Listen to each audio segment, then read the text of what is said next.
안녕하십니까. 경제학인문 이범웅입니다. 오늘은 5주차고요. 첫 번째 시간입니다. 먼저 지난 시간에 그 과제물 내드렸었는데요. 그 과제물 한번 살펴보도록 하겠습니다. 그래서 여러분들 그 도어 시스템에 제 강의실, 경제학인문 강의실 들어가셔서요. 이 과제라고 하는 부분을 눌러보시면은 이제 첫 번째 과제물이 떠 있습니다. 그래서 첫 번째 과제물 보시면은 자, 주제는 이제 경제 및 시장과 관련된 신문기사 스크랩하고 의견을 제시하시는 것입니다. 제출 기한은 2021년 10월 10일 23시 59분 59초까지로 되어 있고요. 이때 못 내셔도 그 뒤에 내실 수 있습니다. 그래서 제 기억에 12월 26일 일요일까지 이제 추가 제출 기간을 설정해 놨으니까요. 혹시 이때까지 못 내셨다 그러면은 그래도 제출하실 수 있습니다.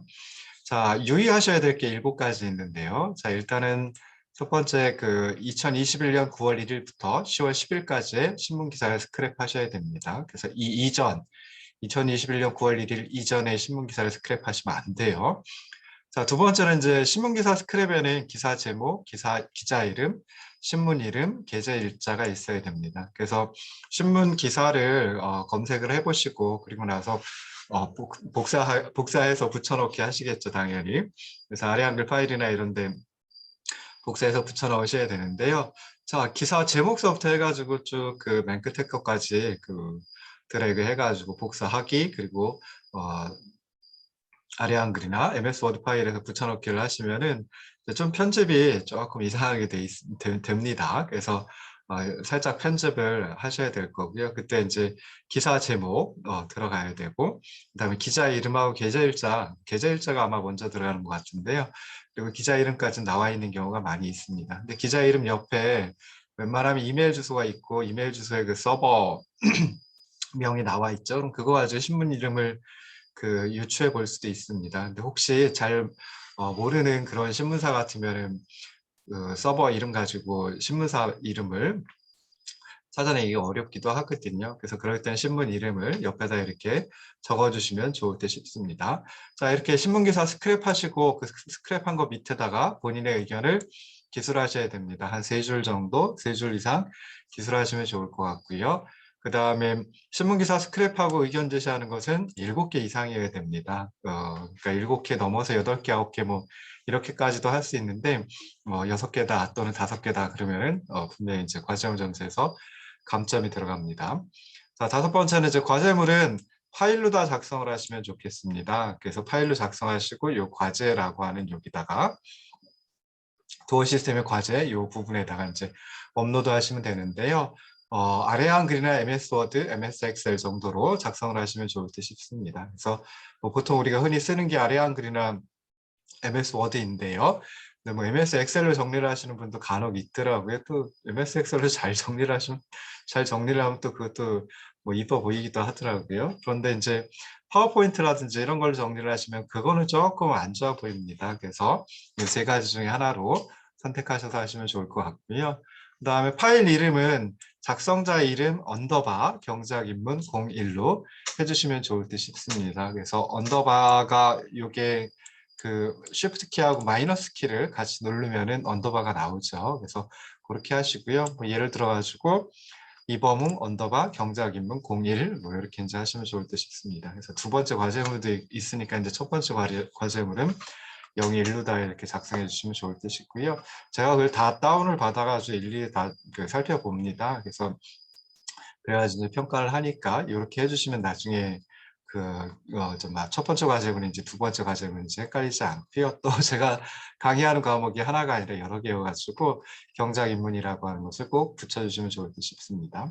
자, 그리고 마지막 7번째 가장 중요하죠. 그래서 제출 기한이 지나면 하루 경과할 때마다 1점씩 삭감합니다. 그래서 10월 10일까지가 제출 기간인데 10월 11일에 제출을 하셨다. 그러면은 이제 그 1점이 삭감됩니다. 만약에 10월 10일 늦게 제출하셨다라고 하면 그때는 과제물 내셨다라고 하더라도 과제물 점수가 10점이 아니라 이게 총점이 10점이거든요. 첫 번째 과제물. 10점이 아니라 빵점이 돼버립니다. 그래서 그 제출 기한 꼭 명심하시고 그 제출 기한 내에 제출하시면 좋을 듯 싶습니다. 이 밑에 보면 이범웅 언더바 경작인문 01이라고 하는 그 예시 파일이 있습니다. 그래서 그거 열어보시고요. 여기에는 이제 동일한 내용의 신문기사 스크랩 2개가 있습니다. 똑같습니다. 그냥 저기 막 하나만 해드리니까 여러분들이 그 두 번째 거 이렇게 만들기 되게 힘들어 하시는 것 같더라고요. 그래서 그거 보시면 좋을 것 같고요. 그다음 과제물 제출할 때는 7개 이상 제출하셔야 됩니다. 그래서 이렇게 해가지고 과제물 설명드렸습니다. 과제물 꼭 제출하시고요. 과제물은 그냥 여러분들 그 기본적인 점수를 드리려고 하는 것이다라고 생각하면 좋을 것 같습니다. 그러면서 또 평소에 뭐 경제에 관련 있는 경제에 그 관심 있는 분들도 계시겠지만은 이 기회에 경제에 좀 관심을 가지고 신문 기사라든지 뭐 뉴스라든지 이런 걸 좀 보시면 좋을 듯 싶어서 이렇게 이제 과제물을 내드렸습니다.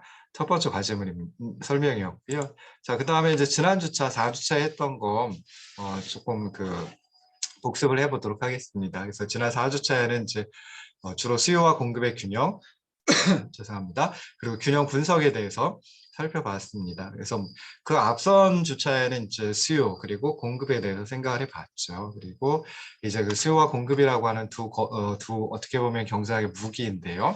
그것을 가지고 이제 시장에서의 균형에 대해 살펴봤습니다. 그래서 균형이라고 하는 건 영어로 이퀄리브리엄이라고 하고요. 그래서 보통 이제 뭐 균형점을 나타낼 때도 이점이라고 이제 표현을 하기도 합니다. 그래서 균형은 일단 어떤 상태가 달성되면 새로운 교란 요인이 없는 한 그대로 유지되려는 경향이 있는 상태를 균형이라고 얘기를 한다. 뭐 이렇게 이제 말씀을 드렸었죠. 그래서 컵을 가지고 생각을 해보시면 좋을 것 같아요. 그래서 컵 위에서 구슬을 떨어뜨린다라고 하면 돌고 돌고 돌고 하다가 어떤 상태에 딱 도달하게 되죠. 그러면 더 이상 다른 상태로 가려고 하질 않습니다. 그래서 그런 상태를 균형이라고 한다라고 생각을 하시면 좋을 듯 싶어요. 그럼 수요 공급 이론에서 균형은 무엇이냐라고 하면 시장에 표출된 상반된 거대한 두 힘이 있다라고 했죠. 우리 배웠던 수요와 공급이라고 하는 두 힘이 있습니다. 이 두 힘이 정확히 맞아떨어진 상태이다라고 생각을 하시면 좋을 듯 싶고요. 정확히 맞아떨어지면 더 이상 다른 상태로 움직이려고 하지 않으니까 균형이라고 생각을 하시면 좋을 듯 싶습니다. 그래서 균형은 두 가지를 한꺼번에 내포하고 있다. 그래서 그래프에서 표현할 때도 그 균형점으로다가 표현을 하고 평면상의 한 점은 항상 그 조합을 얘기를 하죠. 그러니까 X좌표 그리고 Y좌표 둘로 이루어져 있습니다. 자, 그럴 때 이제 균형 가격이라고 하는 것은 수요량과 공급량을 일치시켜주는 가격이다. 그리고 그러한 균형 가격에서의 수요량 및 공급량 그만큼 거래가 이루어지니까 균형 거래량이라고 한다라고 생각하시면 좋을 듯 싶습니다. 그래서 수요 공급 이론에서 균형이다라고 하면 균형 가격과 균형 거래량을 한꺼번에 얘기하는 것이다라고 생각을 하시면 좋을 듯 싶어요. 자, 이러한 균형 가격에서는 소비자들이 원하는 만큼의 재화를 구입할 수 있고 또 생산자들은 원하는 만큼의 재화를 판매할 수가 있습니다. 그러니까 생산자들이 시장에 내어놓는 재화 모든 것을 소비자들이 다 구입해 간다라는 거죠. 그러면 시장이 깨끗하게 됩니다. 그래서 시장을 깨끗하게 해주는 가격이라고 해서 균형 가격을 시장 정상 가격이다라고 또 얘기를 하기도 합니다. 자, 그래프에서는 간단하게 살펴볼 수 있죠. 그래서 우하향하는 수요 곡선과 그리고 우상향하는 공급 곡선이 만나는 그 점이 바로 균형점이다. 그 점에서의 가격, 균형 가격, 그리고 그 점에서의 거래량 또는 수량, 균형 거래량이라고 한다라고 생각을 하시면 좋을 듯 싶습니다. 자, 그럼 애초에 시장이 개설이 되고 형성된 가격이 균형 가격 수준에 있느냐? 뭐 처음에 딱 그 균형 가격 수준에 있을 수도 있어요. 그러니까 뭐 예를 들어 가지고 컵이 있다라고 하면 구슬을 잘 떨어뜨려 가지고 처음부터 균형 상태에 가도록 할 수도 있을 거예요. 그렇게 하기는 쉽지 않겠죠. 그리고 뭐 실제로 이제 가격이라고 하는 게 연속적이기 때문에 연속적인 어떤 변수가 하나의 값을 가질 확률은 제로다라고 생각을 해볼 수 있습니다. 그래서 고등학교 때 혹시 확률과 통계를 들으셨으면은 연속적인 변수가 어떤 특정한 값을 가질 확률은 0이다. 그럴 가능성이 전혀 없다. 뭐 이렇게 이제 생각해 볼 수 있죠. 그래서 처음부터 애초에 형성된 시장 가격이 균형 가격이냐? 그렇지 않은 경우가 거의 대부분입니다. 그래서 소비자들과 생산자들의 행동을 통해 가지고 시장은 자연스럽게 수요와 공급의 균형을 향해 움직입니다. 그러니까 가격이 균형 가격과 다를 경우에는 조정 과정을 거쳐서 균형 가격에 도착하게 된다라는 거죠. 그래서 먼저 이제 가격이 균형 가격보다 높은 경우 같으면 그때는 이제 수요량보다 공급량이 더 큰 상태가 됩니다. 그래서 이러한 상태를 갖다가 초과 공급 상태라고 얘기를 하고요. 그래서 공급량이 수요량을 초과한다. 그래서 초과 공급 상태라고 얘기를 하고요.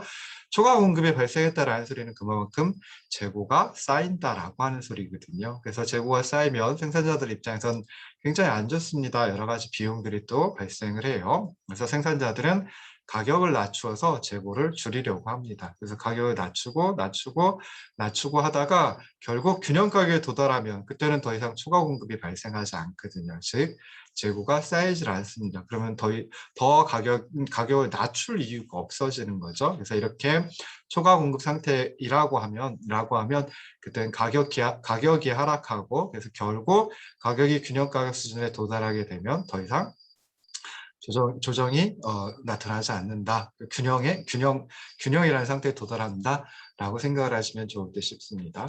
근데 애초에 형성된 가격이 균형 가격보다 더 낮은 그런 수준에서 출발을 할 수도 있습니다. 자, 그럴 때는 이제 수요량이 공급량보다 더 큰 상태이다라고 생각해 볼 수 있는데요. 이런 그 수요량이 공급량을 초과할 때 그때를 초과 수요 상태라고 얘기를 합니다. 초과 수요가 발생했다라고 하는 소리는 결국은 소비자들이 정말 재화를 구입하고자 하는데 구입할 수 없는 상황이죠. 품귀 현상이 발생했다. 뭐 이렇게 또 얘기를 하기도 하거든요. 그래서 이때는 소비자들이 이제 더 높은 가격을 지불하고서라도 재화를 구입하려고 합니다. 그러면 시장에서 형성되는 가격이 조금씩 높아지죠. 그래서 이렇게 가격이 조금씩 상승함에 따라서 결국은 균형 가격에 도달하게 되고 균형 가격에 도달하면 초과 수요가 발생을 하질 않습니다. 초과 수요가 제로가 돼버립니다. 더 이상 소비자들이 가격을 높게 지불할 이유가 없는 거죠. 그래서 균형 가격에 도달하면 더 이상 움직이지 않는다라고 생각할 수 있어요. 그래서 이런 식으로 시장에 참여하는 다수의 소비자들 그리고 다수의 생산자들의 행동이 자동적으로 가격이 균형 가격을 향해 움직이도록 합니다. 균형이 얼마나 신속하게 달성될까 그거는 잘 몰라요. 그래서 가격이 얼마나 이렇게 민감하게 신속하게 움직이느냐에 따라서 달라지고 그러다 보니까 뭐 산업에 따라서 그러니까 시장에 따라서 달라질 수도 있고요. 뭐 여러 가지에 따라서 그 가격이 얼마나 신속하게 움직이느냐가 달라질 수 있습니다. 그렇긴 하지만 어떤 재화의 가격이 결국 그 재화에 대한 수요와 공급이 일치되도록 조정을 해야죠. 그래서 이런 현상을 수요 공급의 법칙이라고 한다라고 하는 것도 알아두시면 좋을 듯 싶습니다. 그래서 수요의 법칙은 처음에 했었죠. 수요의 법칙은 가격과 수요량이 서로 다른 방향으로 움직이는 현상. 공급의 법칙은 가격과 공급량이 같은 방향으로 동일한 방향으로 움직이는 현상. 그리고 수요 공급의 법칙은 어떤 재화의 가격이 그 재화에 대한 수요와 공급이 일치되도록 조정되는 현상을 수요 공급의 법칙이라고 한다라고 하는 거 생각을 해주시면 좋을 듯 싶습니다. 자, 그 다음에 했던 게 이제 균형 분석이었어요. 그래서 이 균형 분석 하나만 알아두시면 사실 경제 현상을 분석할 때 거의 대부분을 우리가 쉽게 생각하면 거의 대부분을 다 설명할 수 있다라고 생각하셔도 될 정도로 굉장히 좀 경제의 중심이 되는 그런 분석이다라고 생각을 해볼 수 있습니다. 물론 뭐 실제 경제 현상을 갖다 분석할 때 균형 분석하고 끝내는 경우는 드물긴 합니다. 그렇긴 하지만 그래도 균형 분석을 정말 기본으로 하고요. 균형 분석에서 또 다른 분석을 더 할 수도 있고 그럽니다. 대부분 이제 균형 분석이 가장 중요한 분석이다라고 생각을 하시면 돼요. 자, 아까 컵을 생각해 보시면은 컵을 생각해 보시면은 컵에 구슬을 갖다 떨어뜨린다라고 하면 돌고 하다가 어떤 한 상태에 딱 도달하면 더 이상 움직이려고 하질 않죠. 그래서 그런 상태를 갖다 균형이라고 얘기를 하는데요. 거기 조건이 붙어 있습니다. 어떤 조건이었냐면은 다른 교란 요인이 없는 한이라고 조건을 붙였었는데요. 근데 다른 교란 요인이 발생했다라고 하면 그때는 어떻게 될까요? 균형이 바뀌게 됩니다. 그래서 이 상태가 균형이었는데 컵을 갖다 살짝 옆으로 숙여놨다라고 하면 그때는 이게 조금 움직이겠죠. 그래가지고 균형이 변화를 하게 됩니다. 그래서 이런 균형의 변화에 대한 분석, 결국은 애초의 균형과 그리고 새로운 균형을 비교하는, 그래서 비교 정태 분석이라고 이 얘기를 하기도 합니다. 물론 이제 비교 정태 분석이 균형 분석을 포괄하는 그런 의미예요. 그래서 균형 분석은 비교 정태 분석 중에 하나이다 뭐라고 생각을 하시면 좋을 듯 싶어요. 그럼 균형의 변화에 대한 분석, 즉 균형 분석, 이걸 맨큐라고 하는 학자는 3단계에 걸쳐서 분석을 하면 굉장히 쉽게 분석을 할 수 있다라고 해서 3단계 분석 방법을 제안을 했습니다. 그래서 뭐그 이전에 다른 학자들도 뭐 설명할 때 이렇게 설명하지 않았냐, 설명했습니다. 이렇게 그렇긴 하지만 3단계라고 하니까 뭔가 좀 귀에 쏙쏙 들어오죠. 그래서 첫째, 어떤 사건이 발생하거나 정책의 변화가 수요, 공급 또는 수요, 공급 모두에 영향을 미치는지 판정하는 단계입니다. 그래서 이 첫 번째 단계에서는 결국 사건의 발생 정책의 변화가 수요 곡선을 이동시키는지 공급 곡선을 이동시키는지 아니면 두 곡선 모두를 동시에 이동시키는지를 갖다 판정하는 그런 단계라고 생각을 하세요. 자, 두 번째 단계는 수요 공급의 변화 방향을 판정을 하는 겁니다. 그래서 사건이 발생했다, 정책이 변화했다라고 했을 때 수요에 영향을 미친다라고 하면 그러면 수요를 증가시킬까 감소시킬까? 공급에 영향을 미친다라고 하면 그럼 공급 곡선을 공급을 증가시킬까 감소시킬까? 뭐 이런 걸 갖다 이제 판정을 하는 겁니다. 그래서 수요든 공급이든 증가하면 어떻게 되죠? 수요 곡선 또는 공급 곡선이 오른쪽으로 이동을 합니다. 그리고 수요 또는 공급이 감소하면 그때는 수요 곡선 또는 공급 곡선이 왼쪽으로 이동을 하죠. 그래서 그렇게 이제 수요 곡선, 공급 곡선의 변화 방향을 판정하는 게 그게 이제 두 번째 단계이다라고 생각을 하시면 좋을 듯 싶어요. 자, 마지막 단계에서는 이제 그래프를 이용해 가지고 그 수요 곡선 또는 공급 곡선 또는 수요 공급 곡선 모두의 이동이 균형 거액과 균형 거래량에 어떤 영향을 미치는지 효과를 분석하는 겁니다. 그러면 애초의 균형하고 새로운 균형을 분석하시면 되죠. 애초의 균형은 애초의 수요 곡선과 애초의 공급 곡선이 만나는 점, 새로운 균형은 새로운 수요 곡선과 새로운 공급 곡선이 만나는 점. 그래서 그 두 점을 비교하는 것이 바로 이제 균형 분석의 세 번째 단계이다라고 생각을 하시면 좋을 듯 싶습니다. 그래서 결국은 뭐겠어요? 균형 가격이 상승했느냐, 그대로 있느냐, 하락했느냐, 균형 거래량이 증가했느냐, 그대로 있느냐, 감소했느냐, 이것을 갖다가 살펴보는 게 이제 마지막 단계이다, 세 번째 단계이다라고 생각을 하시면 좋을 듯 싶습니다. 각각 수요의 변화, 공급의 변화, 그리고 수요 공급 모두의 변화 해가지고 세 가지 사례를 들어가지고 또 설명을 드렸었죠. 그래서 제일 먼저 수요의 변화.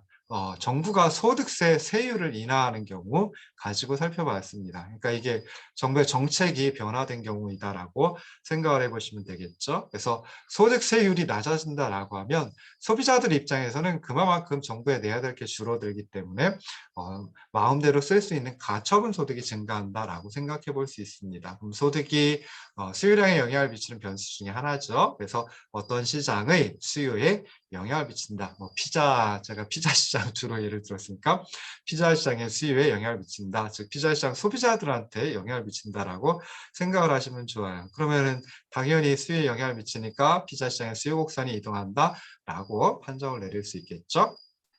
근데 소득이 피자의 생산, 공급에는 영향을 미치지 않습니다. 그러니까 공급 곡선은 변화하지 않는다. 그래서 첫 번째 단계에서는 소득세율이 낮아지면 수요에 영향을 미치네. 그래서 수요 곡선이 이동하네. 라고 이제 생각하시면 됩니다. 자, 두 번째 단계에서는 소득의 증가로 인해서 같은 가격이다라고 했을 때 소비자들이 피자를 더 많이 구입하려고 하겠죠. 그러다 보니까 수요가 증가하고요. 수요가 증가하면 수요 곡선이 오른쪽으로 이동한다라고 생각해 볼 수 있습니다. 그래서 애초의 수요 곡선을 D0라고 하고 그 다음에 새로운 수요 곡선을 D1이라고 하면 새로운 수요 곡선 D1이 애초의 수요 곡선 D0보다 오른쪽에 있는 거죠. 그래야지 수요 곡선이 D0에서 D1으로 오른쪽으로 이동한다, 우측 이동한다라고 생각을 해볼 수 있습니다. 그래서 저는 그냥 항상 애초의 것을 제로라는 아래첨자 붙이고요. 그다음에 새로운 것은 원이라고 하는 아래첨자를 주로 붙입니다. 그러면 헷갈리질 않거든요. 그래서 제로 애초의 것, 원, 새로운 것 이런 식으로 이제 하시면 좋을 듯 싶어요. 자, 그다음에 세 번째 단계에서는 그래프를 그려가지고 보시면 되죠. 수요곡선이 오른쪽으로 이동을 했어요. 그러면은 균형이 변화를 하게 됩니다. 공급곡선은 그대로 있고요. 그래서 애초의 균형은 애초의 수요곡선 D0와 공급곡선은 그대로 있으니까 공급곡선 S가 만나는 E0점이 있고요.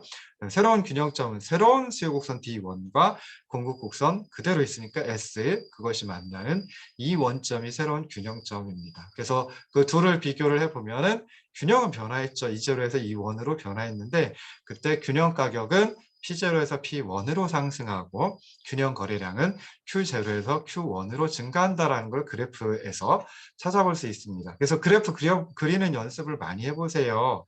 많이 해보시면은 나중에는 그냥 손으로 종이에 그래프를 그리지 않고도 머릿속으로 그려가지고 그 균형 가격과 균형 거래량의 변화 방향을 갖다가 찾아낼 수 있습니다. 자, 두 번째 예를 들었던 건 이제 공급의 변화였죠. 그래서 가뭄이 심해져서 미래 수확량이 감소한 경우를 가지고 죄송합니다. 살펴봤었습니다. 그래서 미래 수확량이 감소하면 첫 번째 단계입니다. 그래서 미래 수확량이 감소하면 피자의 생산 요소인 밀가루의 가격이 상승합니다. 그러니까 피자 시장에 공급 측면에 영향을 미친다. 그러면 공급 곡선이 이동한다라고 생각을 해볼 수 있죠. 근데 밀가루 가격의 상승이 피자의 수요량에는 영향을 미치지 않습니다. 그러니까 수요 곡선은 수요에 영향을 미치지 않으니까 수요 곡선은 변화하지 않는다라고 생각해 볼 수 있어요. 자, 두 번째 단계에서는 생산 요소 가격이 상승을 했어요. 그럼 생산자들이 공급할 수 있는 피자의 수량, 가격이 그대로 있다라고 했을 때 아무래도 줄어들게 됩니다. 그래서 공급이 감소한다. 라고 판정을 내리면 되고요. 공급이 감소하니까 공급 곡선이 왼쪽으로 이동한다. 그래서 그래프를 보시면 S0에서 S1으로 이동한다. 그렇게 되어 있습니다. 그러면 S1이라는 새로운 공급 곡선이 S0라고 하는 애초의 공급 곡선보다 왼쪽에 있어야지 되는 거죠. 그래서 S0에서 S1으로 왼쪽으로 이동한다라고 생각을 하시면 좋을 듯 싶어요. 자, 그리고 나서 세 번째 단계에선 그래프를 그려가지고 평면의 그래프를 그려가지고 이제 살펴보는 거죠. 그래서 공급 곡선이 S0에서 S1으로 이동을 했어요. 좌측으로, 왼쪽으로 이동을 했습니다. 그러면은 애초의 균형은 수요 곡선 변화하지 않으니까 그대로 있는 거죠. D와 그리고 애초의 공급 곡선 S0가 만나는 이 원점이, 죄송합니다. 이 제로점이 애초의 균형점이고, 그 다음에 새로운 균형점은 수요 곡선 D와 그리고 새로운 공급 곡선 S1이 만나는 이 원점이 새로운 균형점이 되어버립니다. 그래서 그 E0점에서 이 원점으로 균형이 변화를 했고요. 이때 균형 가격은 P0에서 P1으로 상승하고 균형 거래량은 Q0에서 Q1으로 감소한다라고 하는 걸 이제 찾아낼 수 있습니다. 제가 좀 전에 좀 헷갈려 했었잖아요. 그러면서 조금 바로 뒤에 이제 바로 잡았습니다. 그래서 제로, 원 이렇게 해가지고 애초의 것, 새로운 것 이렇게 하면은 조금 굉장히 기억하기 편해요. 그러니까 좀 뭐랄까요, 틀릴 가능성이 줄어든다라고 생각해 볼 수 있습니다. 자, 마지막으로 수요와 공급이 함께 변화하는 경우를 생각해 봤습니다. 그래서 정부가 소득세율을 인하하고 밀 수확량이 감소하는데 이게 동시에 발생하는 경우 가지고 살펴봤죠. 그래서 첫 번째 단계에서는 앞에서 살펴봤으니까요. 수요와 공급 모두에 영향을 미친다. 소득세율 인하가 수요에 영향을 미치고 밀 수확량의 감소가 공급에 영향을 미친다. 그래서 수요 곡선과 공급 곡선 모두가 이동한다. 자, 두 번째 단계에서는 수요가 증가를 하지요. 그래서 수요 곡선이 오른쪽으로 D0에서 D1으로 이동하고요. 그 다음에 공급이 감소하니까 공급 곡선이 S0에서 S1으로 왼쪽으로 이동을 합니다.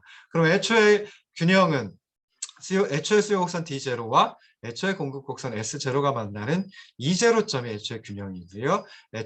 새로운 균형은 새로운 수요 곡선 D1과 새로운 공급 곡선 S1이 만나는 이 원점이 새로운 균형이 됩니다. 그래서 균형은 E0에서 E1으로 변화한다. 자, 근데 이렇게 수요와 공급이 함께 변화하는 경우에는 균형 가격은 반드시 상승합니다. 조금이든 많이든 하여튼 항상 상승합니다. 그렇지만 균형 거래량의 변화는 두 곡선의 이동 폭에 따라 가지고 달라진다라고 생각을 하시면 좋을 듯 싶어요. 그래서 수요의 증가폭이 공급의 감소폭보다 더 크다라고 하면 그때는 균형 가격 상승하고 균형 거래량이 증가합니다. 그런데 수요의 증가폭보다 오히려 공급의 감소폭이 더 크다라고 하면 그때는 균형 가격이 상승하고 균형 거래량이 감소를 해요. 그래서 균형 거래량의 변화 방향은 불분명하다. 그러니까 답을 내면 균형 가격은 상승하지만 균형 거래량의 변화는 불분명하다라고 하는 게 답이 됩니다. 이거 수요의 증가폭하고 공급의 감소폭이 똑같다라고 하면 그러면은 균형 거래량이 증가하지도 않고 감소하지도 않고 그대로 있을 수도 있습니다. 그래서 결국은 증가할 수도 있고 감소할 수도 있고 균형 거래량은 증가, 감소 또는 그대로 있을 수도 있고 불분명하다라고 생각을 하시면 좋을 듯 싶어요. 그래서 우리 강의한 29쪽에 보시면은 요약 정리를 해놨죠. 그래서 수요가 불변인 경우, 증가하는 경우, 감소하는 경우, 공급이 불변인 경우, 증가하는 경우, 감소하는 경우. 그래서 총 9가지. 근데 이 중에 뭐 수요 불변, 공급 불변은 뭐 분석할 내용이 없으니까 8가지 그 결과를 정리해 놨습니다. 근데 이 중에 저는 지금 3가지를 설명을 드렸었죠. 그래서 나머지 5가지는 스스로 한번 해보세요. 스스로 균형 분석을 꼭 해보세요. 이게 나중에 시험 문제 이 지금 설명드린 3가지 말고 다른 게 나오겠죠. 다른 게 나오기 쉽겠죠. 그래서 시험을 위해서 공부를 꼭 하시라는 거는 아니고요. 시험도 준비하면서 그리고 수요 공급 이론을 조금 특히 균형 분석 부분을 정확하게 알기 위해서 한번 연습을 해보시면 나머지 것도 연습을 해보시면 좋을 듯 싶습니다. 첫 번째 시간에는 진도를 못 나갔네요. 잠깐 쉬었다 와가지고 두 번째 시간서부터는 진도를 나가도록 하겠습니다.